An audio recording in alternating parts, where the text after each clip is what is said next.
दोस्तों आज हम पढ़ेंगे चक्रवृद्धि ब्याज का पार्ट 2। ठीक है, ये हम पढ़ेंगे पार्ट 2। ठीक है, जिन दोस्तों ने पार्ट 1 नहीं देखा है वो पार्ट 1 देख ले, उसके बाद दूसरा देखेंगे तो उन्हें क्लियरली समझ में आएगा। ठीक है, और मैं बहुत बेसिक तरीके से बढ़िया बेहतरीन तरीके से जो है समझाने की कोशिश किया हूँ कि इसमें कम से कम समय लगे और जल्दी से जल्दी हम अपने आंसर निकाल पाएँ हर क्वेश्चन के लिए, एकदम शॉर्ट में, बिल्कुल शॉर्ट में जो है कितना हम निकाल पाएँ। ठीक है, तो देखिए हम आगे चलते हैं, थोड़ा सा डिस्कस कर लेते हैं। पहले वीडियो का थोड़ा सा चीज़ें डिस्कस कर लेते हैं, क्या क्या हम बताए थे उसमें। देखिए हमने छोटा सा समझाया था, पहले 2 वर्ष के लिए समझाया था। 2 वर्ष के लिए हमारे पास क्या है, 2 वर्ष के लिए एक ग्राफ था, जो ये पी क्या था, मूलधन था। ठीक है, और यहाँ पे ये ग्राफ था ए और बी, ए और बी था। ठीक है, यहाँ पे हमारे पास मूलधन है, यहाँ पे दर प्रतिशत था। ठीक है, रेट ऑफ इंटरेस्ट, और ये भी हमारे पास क्या था, रेट ऑफ इंटरेस्ट। इसमें ये जो था टोटली जो था वो हमारे पास क्या था, चक्रवृद्धि ब्याज था। क्या था, चक्रवृद्धि ब्याज था। ठीक है, इसमें से जो हमारे ये दोनों ए वाली रकम है, ये जो दोनों ए वाली रकम है, ये हमारे पास क्या है, ये साधारण ब्याज है। ठीक है, साधारण ब्याज। ठीक, ये साधारण ब्याज है, 2 वर्ष का साधारण ब्याज है। अब देखो ये जो रकम है ये पूरा टोटली 2A और 1B, यानी कि 2A + B बराबर क्या है हमारे पास, चक्रवृद्धि ब्याज। ठीक है, चक्रवृद्धि ब्याज है, चक्रवृद्धि ब्याज है। ठीक है ना, तो अब दिमाग लगाइए कि इसमें दोनों A जो है यानी कि 2A हमारे पास, ये क्या हो गया, साधारण ब्याज। ठीक है ना, ये हमारे पास है साधारण ब्याज। तो हमारे पास केवल जो B बच गया, यानी कि जो B है वो क्या है हमारे पास, यानी कि चक्रवृद्धि ब्याज और माइनस साधारण ब्याज। ठीक है ना, यानी कि CI माइनस SI, मतलब कि साधारण ब्याज। ठीक है, ये अंतर B है, यानी ये वाला चीज़ क्लियर है। तो इन्हीं चीज़ों को समझना है। ये हमारे पास मूलधन है। ठीक है, और ये दर प्रतिशत है, ये भी है, ये भी है और ये भी है। जितनी रकम यहाँ निकलेगी, जो एक A में आएगा वही अगले A में भी आएगा रकम।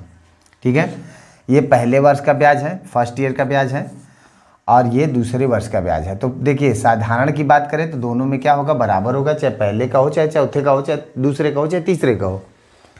और इसके अगर इन दोनों की बात करें तो ये दूसरे वर्ष का चक्रवृद्धि ब्याज है, क्योंकि ये अंतर वाला भी चीज़ जब जुड़ जाएगा तो ये चक्रवृद्धि ब्याज बन जाएगा। ठीक है, अगर इन सबको जोड़ लें तो ये क्या बन जाएगा, ये हमारे पास मूल है, ये दोनों साधारण है और ये अंतर वाला है, यानी कि ये दोनों हो जाएगा चक्रवृद्धि ब्याज, ये तीनों मिल गए, और ऊपर मूलधन हो जाएगा। चक्रवृद्धि ब्याज में जैसे ही मूलधन में चक्रवृद्धि ब्याज जोड़ेंगे तो वो हमारे पास क्या बन जाएगा, ये मिश्र धन बन जाएगा। ठीक है ना, मिश्र धन बन जाएगा। ठीक, तो चलिए आगे क्वेश्चन करते हैं, क्वेश्चन पे समझाते रहते हैं, आपको क्लियर हो जाएगा। बहुत सारे तरीके मैंने बताया, और जिन लोगों को पहली वीडियो नहीं देखें तो जाके पहली वीडियो देख लें। ठीक है ना, लिंक डिस्क्रिप्शन में है, उससे जाके पहली वीडियो देखें, उसके बाद आपका क्लियर हो जाएगा। चलिए आप क्वेश्चन पे चलते हैं और आपको समझाते हैं। ठीक है,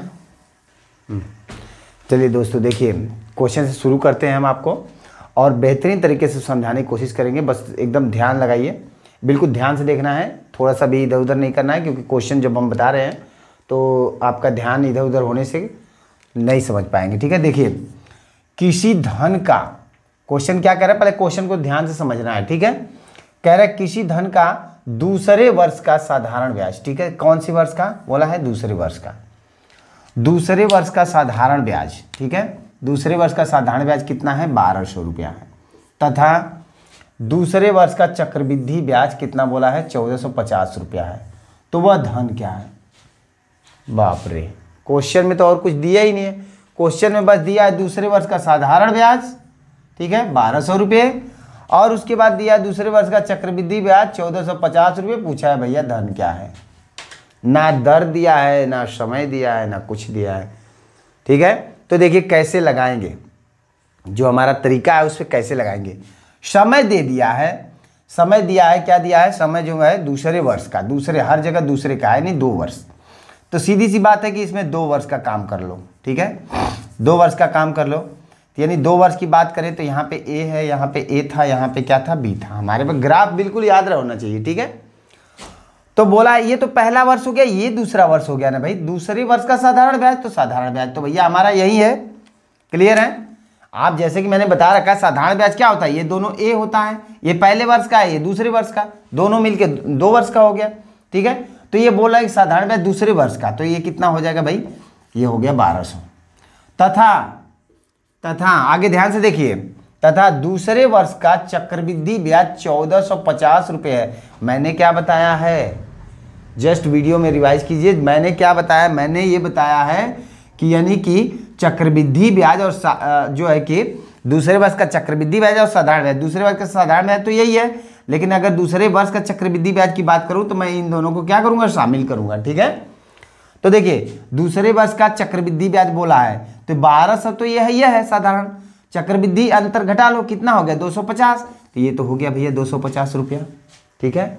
साधारण ब्याज चक्रवृद्धि ब्याज के अंतर 250 रुपया। अब देखो जो दूसरे वर्ष का साधारण होगा वो भी पहले वर्ष का भी होगा, ठीक है, क्योंकि मैंने बताया है कि साधारण ब्याज प्रत्येक वर्ष का बराबर होता है, साधारण ब्याज प्रत्येक वर्ष का बराबर होता है, चाहे वो पहले का हो, चाहे दूसरे का हो, चाहे 50वें का हो, चाहे 1000वें का हो, हर वर्ष का क्या होता है, बराबर होता है, ठीक है। तो यानी ये भी 1200 हो गया, ये भी 1200, ये 250 हो गया, क्योंकि उसके अनुसार ये दोनों कितना हो जा रहा है, दोनों को अगर हम जोड़ेंगे तो 1450 रुपया हो जा रहा है, क्योंकि बोला है क्वेश्चन में कि दूसरे वर्ष का चक्रवृद्धि ब्याज इतना हो रहा है। अब पूछा गया है किसी धन का दूसरे वर्ष का इतना है, तो पूछा धन कितना है, तो भैया ये देखो ये इसका कितना गुना है, ये इसका यानी कि 1200 यानी सॉरी 250 250 में कितना का गुणा किया है, यानी 1250 बटे के 250, 250 से 250 खत्म 1200। तो अब ये ऊपर वाला कितना हो जाएगा, ऊपर वाली रकम जो इसका जितना गुना है ऊपर वाला भी उतना गुना करना है, यानी कि देखो तो 1200 में हम कितना का गुणा कर देंगे भाई, 1200 में हमें गुणा करना है, इस 1200 में गुणा करना है, तो 1200 में 1200 बटे कितना हो जाएगा 250, काट लेंगे, 0 से 0 कट जाएगा, 5 से काटे 5 5 25, 5 से इसे काट लो कितना हो जाएगा 24, फिर इसको 5 से काटो, 5 एक कम 5, 5 से इसे काट लो, इधर भी हो जाएगा 24 यानी 0 यानी 240 हो जाएगा, यानी 240 और गुणे कितना 24, तो ये गुणा करेंगे तो 500 कितना हो जाएगा 76, ये दोनों 24 हम, और फिर एक 0 है यानी 0 लगा लेंगे, यानी रकम कितनी हो गई 5760 रुपया, ये हमारा मूलधन हो गया, ठीक है ना। बिल्कुल कुछ भी नहीं था लेकिन आंसर हमारा आ गया, कितना आया 5760 रुपया, ये हमारा पास क्या आया है, आंसर आया है। बस वही बेसिक तरीके से जो तरीके मैंने समझाया, जो बताया उसी के अनुसार आया है, ठीक है। देखिए अगले क्वेश्चन में जैसे जैसे क्वेश्चन आप करते जाएंगे, 2 4 10 क्वेश्चन में आपका कंसेप्ट बिल्कुल क्लियर हो जाए, कब कैसे समय निकालना है, कैसे गुना वाला क्वेश्चन करना है, किस तरह से जो है कि दर निकालना है, किस तरह से समय निकालना है, सब कुछ जान जाएंगे, ठीक है। और बिना फॉर्मूले का एक भी फॉर्मूला याद रखना, बस केवल ग्राफ, 2 वर्ष का ग्राफ, 3 वर्ष का ग्राफ, ज़्यादा से ज़्यादा 2 वर्ष का 3 वर्ष का, इतने में आप 1.5 वर्ष का भी क्वेश्चन कर लेंगे, 2.5 वर्ष का भी क्वेश्चन कर लेंगे, और भी बहुत सारे क्वेश्चन कर लेंगे, ठीक है ना। तो चलिए अगले क्वेश्चन पे चलते हैं। क्वेश्चन क्या कह रहा है कि 8000 रुपये का, ठीक है, 10% वार्षिक ब्याज की दर से 1 से 1/2 वर्ष यानी कि 1.5 वर्ष, ठीक है, 1.5 वर्ष का क्या बोला है चक्रवृद्धि ब्याज क्या होगा, ठीक है, 1.5 वर्ष का पूछा है। देखो घबराना नहीं है, बिल्कुल उसी सब कुछ से लगेगा, ठीक है। जैसे ही आपको 1.5 वर्ष पूछा है तो बस क्लियर ये जान लेना है कि 1.5 वर्ष, जैसे ही आधा ज़्यादा पूछे तो आधा हम अपने से एक्स्ट्रा निकाल लेंगे, मतलब कि 1.5 वर्ष पूछा तो हम 2 वर्ष का निकालेंगे, ठीक है ना, 2 वर्ष का निकालें। तो देखो क्या हो जाएगा यहाँ पे, ये तो कॉमन चीज़ें हैं, ये सब याद होना चाहिए। अब ये 10% बोला है, ठीक है, 10% या सीधे पहले पी रख लो, कितना हो जाएगा 8000, ठीक है। 10% भैया 10% निकालेंगे इसका तो कितना हो जाएगा, जैसे मैंने बताया भैया 8000 का 10%, याद रखिए प्रतिशत हटाया 2 0 कैंसर, सीधे इसका गुणा किया 800। तो ये क्लियर होना चाहिए, ये नहीं कि बटे के 100 करो काटो तो ज़्यादा दिक्कत हो जाएगा, सीधे ये 800 हो गया, यहाँ भी 800 हो गया, क्योंकि ये दोनों सेम चीज़ें हैं, पहले साल का जो साधारण ब्याज होगा वही दूसरे साल का भी होगा, वही तीसरे साल का भी होगा, ठीक है। अगर इसका हम 10% निकालें तो ये कितना हो जाएगा भाई 80 हो जाएगा, ठीक है। अब पूछा क्या है 1.5 वर्ष का, ये तो हाँ अगर हम इसको जोड़ देंगे, देखिए ये गलती कभी मत कीजिएगा, ये गलती अगर करेंगे तो ये कितना हो जाएगा, ये हमारे पास 2 वर्ष का हो जाएगा।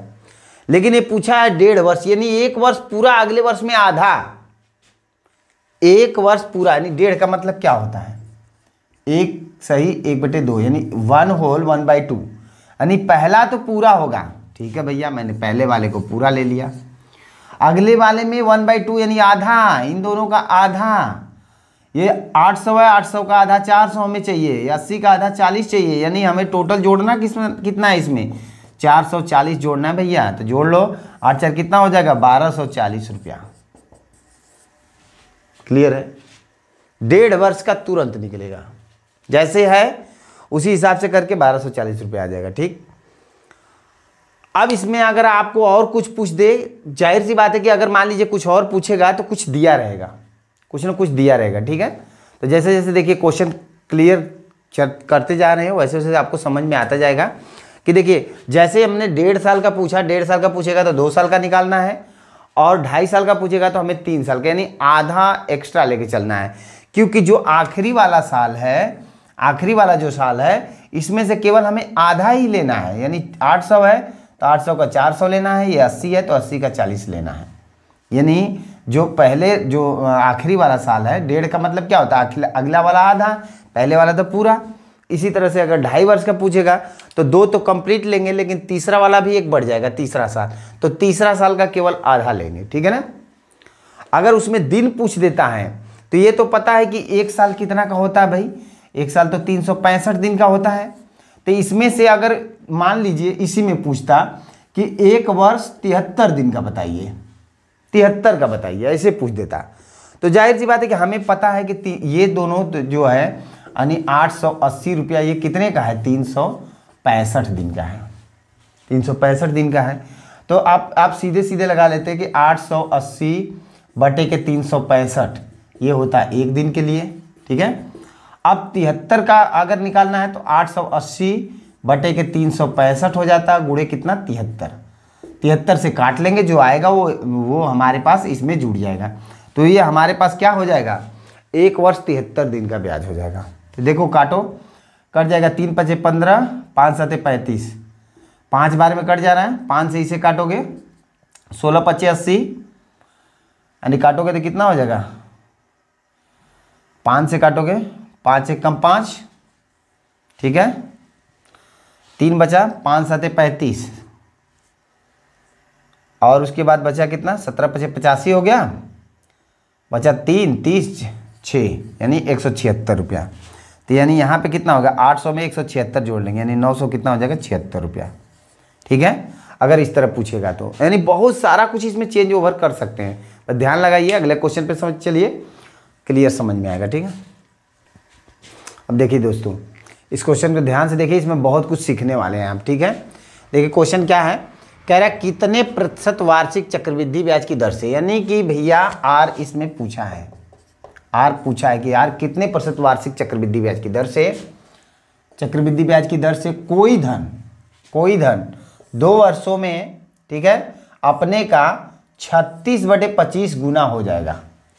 तो देखिए सबसे बड़ी चीज़ है ध्यान देना, समय हमें क्या दिया है, ऐसे क्वेश्चनों में हमें समय ध्यान देना होता है। ठीक है, जब दर पूछा होता है तो हमें समय को बहुत ध्यान देना पड़ता है। ठीक है, समय कितना है, 2 वर्षों में, ठीक है, और यहाँ पे कितना है, 36/25 गुना। क्लियर है, तो देखिए 2 वर्षों की बात, तो अब 36/25 गुना का क्या है, ये तो हमारा मूल है और ये हमारा मिश्र है, मैंने हमेशा बताया है ये हमारा क्या है, मिश्र है। तो मूल हमारे पास कितना हो गया, 25, और मिश्र कितना हो गया भाई, 36, कितना हो गया, 36। तो ये हमारे पास मिश्र है, ठीक है, और ये हमारे पास क्या है, मूल है, और समय 2 वर्ष, तो जाहिर सी बात है स्क्वायर रूट होगा, स्क्वायर रूट होगा, तो सीधे स्क्वायर रूट कर लेते हैं, यानी 25 का और इधर कितना हो जाएगा, 36 का, 25 का कितना हो जाएगा 5, 36 का कितना हो जाएगा 6, दोनों का अंतर, यानी ये हमारे पास मूलधन है और ये मिश्र धन है, दोनों का अंतर कितना हो जाएगा, 1 का अंतर है, 5 6 में 1 का अंतर है, यानी ये क्या हो जाएगा हमारे पास CI, यानी कि चक्रवृद्धि ब्याज है, कितने पे मिला है, मूलधन कितना 5 है। तो जाहिर सी बात है कि ब्याज बटे के मूलधन गुणे दर प्रतिशत 100, ठीक है, 100 का गुणा करेंगे प्रतिशत आ जाएगा, 5 1 कम 5, 20 25 100, यानी कि जो हमारे पास दर है, दर प्रतिशत कितना आ जाएगा भाई, 20% आ जाएगा। अब बोला है कि कितने प्रतिशत वार्षिक चक्रवृद्धि ब्याज की दर से, तो 20%, ठीक है, 20% हो जाएगा। कोई धन 2 वर्षों में अपने का 36/25 गुना हो जाएगा। क्लियर है? चलिए इसके बाद बहुत आसान है, एकदम बिल्कुल आसान से देख लीजिए। और ये इसके अलावा एक और छोटा सा क्वेश्चन करा देते हैं ऐसे ही सेम टाइप में, तो क्लियर हो जाएगा। ठीक है, चलिए चलते हैं क्वेश्चन पे। अब देखिए इस क्वेश्चन में आप क्लियरली बहुत बेहतरीन तरीके से वो चीज़ें समझ जाएंगे। देखिए क्या बोला है, यानी कितने प्रतिशत वार्षिक चक्रवृद्धि ब्याज की दर से, ठीक है। फिर यहाँ पे क्या पूछ रखा है, कितने प्रतिशत वार्षिक, यानी कि कितने प्रतिशत जो दर पूछा है, दर ब्याज की दर की पूछ रखा है। ठीक है, कोई धन की बात कर रहा है 5 वर्ष में। ठीक है, 5 वर्ष में अपने का कितना, 1.6 गुना। ठीक है, 6 गुना, तथा 7 वर्षों में क्या हो रहा है, अपने का 2.5 गुना हो जा रहा है। ठीक है ना भाई। तो देखिए दर पूछा है, यानी कि आर क्या है ये पूछा है। ठीक है, तो देखिए कोई धन है, अब इतना याद रखना, कोई धन है तो 5 वर्ष में कितना हो रहा है भाई, ये 5 वर्ष में कितना हो रहा है, यानी 1.6 गुना। ठीक है ना, 1.6 गुना, अपने का 1.6 गुना हो रहा है। ठीक, 6 गुना हो रहा है। और फिर कह रहा है अगले कंडीशन के 7 वर्षों में, यानी कि 7 वर्ष में। ठीक है ना, 5 वर्षों में इतना हो रहा है और 7 वर्षों में कितना हो रहा है, अपने का 2.5 गुना। ठीक है ना, 2.5 गुना, यानी इसका मतलब क्या है, ये जो गुना हो रहा है ये क्या है, मिश्र धन है। ठीक है, अब देखिए बात को समझिए, ये हो रहा है 5 वर्षों में और ये हो रहा है जो है कि 7 वर्षों में। ये 5 वर्षों में हुआ, ये 7 वर्षों में। तो भैया मेरे सिंपली बात समझिए, ये दोनों के बीच अंतर कितने वर्षों का है, 5 के बाद 7 है, यानी कि 2 वर्षों का अंतर है। ठीक है, 2 वर्षों का अंतर है। ठीक है, क्लियर हो गया। अच्छा, दोनों तरफ पॉइंट है तो हटा सकते हैं, यहाँ पे हो गया 16, यहाँ पे हो गया हमारे पास 25। ठीक है, तो अब बात देखिए, जहाँ भी हमें वर्ष दिया हुआ है, अब हमें दर निकालना है, तो सीधी सी बात है कि हम इसको सीधे स्क्वायर है तो स्क्वायर रूट, क्यूब है तो क्यूब रूट कर देंगे। स्क्वायर है तो इसको स्क्वायर रूट कर देंगे। ठीक है, तो यानी यहाँ 16 का कितना हो जाएगा 4, यहाँ 5 का कितना हो जाएगा, सॉरी 25 का कितना हो जाएगा 5। दोनों का अंतर, यानी कि ये हमारा मूल हो जाएगा। क्यों मूल होगा मैं अभी बताता हूँ, ये हमारे पास मिश्र हो जाएगा। ठीक है, देखिए ये जो है कि 5 वर्षों में इतना हो रहा है, फिर यही धन अगले 2 वर्षों में बढ़ के इतना हो जा रहा है। तो ये इस धन के लिए ये मूल धन है कि नहीं, और ये जो है इस धन के लिए मिश्र धन है। ठीक है, तो देखिए ये हमारा जो हो गया, पॉइंट हटा दिए, दशमलव हटा दिए, तो ये 16 हो गया, ये 25 हो गया। वर्षों की संख्या के अनुसार इसको हम स्क्वायर रूट कर दिए, तो ये हो गया 4 मूलधन, और जो मिश्र धन है वो 5 हो गया। दोनों का अंतर हमारे पास 1 रुपया, यानी कि CI जो हमारा है 1 रुपया हो गया। तो अब देखिए, तो दर प्रतिशत बराबर अगर हम निकालें तो क्या हो जाएगा, ब्याज बटे के मूलधन और गुणे कितना 100 हो जाएगा। तो अब देखो 1/4 गुणे 100, 4 से काटेंगे तो कितना हो जाएगा 25, यानी कि हमारे पास दर प्रतिशत कितना आ गया 25%। ये हमारा आंसर बन जाएगा। ठीक है ना, बहुत आसान है, बस समझाने के लिए हम इतना आप लोग को बहुत बड़ा बताए, नहीं तो कुछ नहीं है, सीधी सी बात है। 1.6 गुना और 2.5 गुना, तो देखो ये 5 साल में हो रहा है और ये 7 साल में, ये कितना साल में 5 साल में हो रहा है, और ये कितना साल में 7 साल में। दोनों का अंतर कितना 2 वर्ष का, तो 2 वर्ष का अंतर है, तो इसका भी स्क्वायर रूट हो जाएगा और इसका भी स्क्वायर। दोनों तरफ पॉइंट है, पॉइंट हट जाएगा, यहाँ 4 आ जाएगा, वहाँ 5 आ जाएगा। दोनों का अंतर कितना है 1 हो जाएगा। तो जाहिर सी बात है कि हम मूलधन को ही लेके नीचे बटे में लेके दर निकालते हैं, तो 1 बटे के कितना हो जाएगा मूलधन, मूलधन कितना 4 हो जाएगा, गुणे कितना 100, 25% आ जाएगा आंसर। यदि ऑप्शन में चारों ऑप्शन में जो 25% दिख रहा है आंसर मारेंगे, आगे चलते बनेंगे। ठीक है, तो चलते हैं अगले क्वेश्चन पे, कोशिश कीजिए। देखिए 960 रुपये कह रहा है कि राशि पर 12%, ठीक है 12% प्रति वर्ष की दर से, ठीक है 2 वर्ष का, कितने समय की बात कर रहा है 2 वर्ष बाद साधारण ब्याज और चक्रवृद्धि ब्याज में कितना अंतर है। ठीक है, पहले तो हमें देख लीजिए P बराबर कितना दिया है 960 रुपये। ठीक है, और दर दिया है जो R% वो कितना दिया है 12%। ठीक है 12%। ठीक है, और समय T बराबर कितना दे रखा है 2 वर्ष की। ठीक है 2 वर्ष दे रखा है। साधारण ब्याज और चक्रवृद्धि ब्याज, यानी कि SI यानी CI माइनस SI, बराबर पूछा है कितना होगा। ठीक है, तो देखिए दोस्तों, अभी हम जो ये नियम से कर रहे थे, जो हमारे पास P है, ठीक है, मूलधन P है, A और उसके बाद यहाँ पे भी क्या A और यहाँ B आ रहा था ना, तो ये दर प्रतिशत थोड़ा सा टेढ़ा दे रखा है 12%। कर सकते हैं, ऐसा नहीं, उस वैसे भी लग जाएगा, लेकिन एक आसान नियम बता रहा हूँ उससे भी और बेहतरीन। ठीक है, देखिए होता क्या है, यानी CI माइनस SI बराबर R का स्क्वायर। बस इतना याद रखना कि इसको भागा 100 से देना है, यानी 0.2 अंक पर लगाना है। ठीक है ना, इसको लिख सकते हैं 0.2 अंक बाद। ठीक है, 0.2 अंक लगाना है, 0.2 अंक, ठीक है, पर 2 अंक पर दशमलव लगाना है। ठीक है, अब देखो दर क्या है हमारे पास, 12.5%, सॉरी 12%, तो सीधे से 12% का इसको स्क्वायर कर लेना है। 12% का स्क्वायर करेंगे तो 12% का स्क्वायर करेंगे तो कितना हो जाएगा, 144। 0.2 अंक पर लगाना है तो 2 अंक पे लो, दशमलव लग गया तो कितना हो गया, 1.44 में आएगा। ये याद रखिएगा, प्रतिशत में आएगा। ठीक है, प्रतिशत में था ना, हाँ नहीं, तो कितना हो जाएगा, 1 कितना हो जाएगा, 44। ठीक है, तो देखो ये किसका आएगा, ये इतना निकालेंगे का, किसका, P का, यानी मूलधन का। ठीक है ना, मूलधन का होगा। तो देखिए मूलधन कितना है, 960। ये हर क्वेश्चन में अप्लाई होगा, ये जरूरी नहीं है इसी में, हर क्वेश्चन में अप्लाई होगा और यही नियम रहेगा।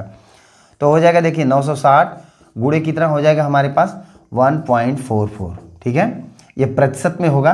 ठीक है ना, और जैसे ही प्रतिशत हम हटाएंगे, यानी प्रतिशत हटाएंगे तो यहाँ पे 2 अंक पे इधर आ जाएगा, यानी एक तो 0 घट जाएगा, एक दशमलव लग जाएगा, यानी 9.6 गुणे 1.44। ठीक है, जैसे ही इनका गुणा करेंगे यहाँ दशमलव हो जाएगा, तो 9 एक कम 9 हो जाएगा, लगभग कुल टोटली मिला के 13.8 के लगभग आएगा, 82। ठीक है, ये हमारा आंसर बन जाएगा। ठीक है ना, और एक चीज़ ध्यान रखो दोस्तों, जैसे कि CI SI का अंतर जो है, ये चीज़ें मैंने बेसिक जब बताया हूँ, जो चक्रवृद्धि ब्याज साधारण ब्याज पढ़ाया हूँ ना, उसमें ये बेसिक चीज़ें बताया हूँ कि जैसे हमारा CI क्या होता है, इसमें थोड़ा सा बता देता हूँ आपको कि CI अगर हम निकालेंगे तो CI क्या होता है, R इंटू T, अब प्लस इसमें होता है। ठीक है, प्लस होता है जो R का स्क्वायर होता है। ठीक है ना, 0.2 अंक पर, याद रखिएगा, इसमें दशमलव जो होता है 2 अंक पर, 0.2 अंक पर। ठीक है, ये चीज़ें ध्यान रखना है। अब यही RT क्या होता है, RT प्रतिशत जो होता है वो हमारा SI होता है। SI का जो जाके मेरा वीडियो देख लीजिएगा, क्लियर हो जाएगा। ये जब हमारा इधर आ जा रहा है तो ये CI माइनस क्या हो जाएगा, SI बराबर यहाँ R स्क्वायर रह जाएगा, और ये बकिया जो 0.2 अंक पे है वो तो रहेगा ही रहेगा। तो इसलिए ये यहाँ से भी कर सकते हैं और उस तरीके से भी कर सकते हैं, जो भाग वाला तरीका है, यानी कि P से भी कर सकते हैं, उससे भी आ जाएगा। ठीक है ना, दोनों माध्यम से आ जाएगा, आपका जो माध्यम अच्छा लगे उससे कीजिए। ठीक है, तो दोस्तों आज के लिए बस इतना ही। इसके बाद जो है चक्रवृद्धि ब्याज का जो भी क्वेश्चन है वो अगले वीडियो में हम आपको अपलोड करेंगे, जो भी रह गए हैं, और ज़्यादा से ज़्यादा हम कोशिश करेंगे आपको जो है कि बढ़िया और बेहतरीन तरीके से आपको सिखा पाएँ। ठीक है दोस्तों, तो इस चैनल को अगर अच्छा लगा हो, बढ़िया लगा हो, तो चैनल को लाइक, सब्सक्राइब और शेयर ज़रूर करें। धन्यवाद।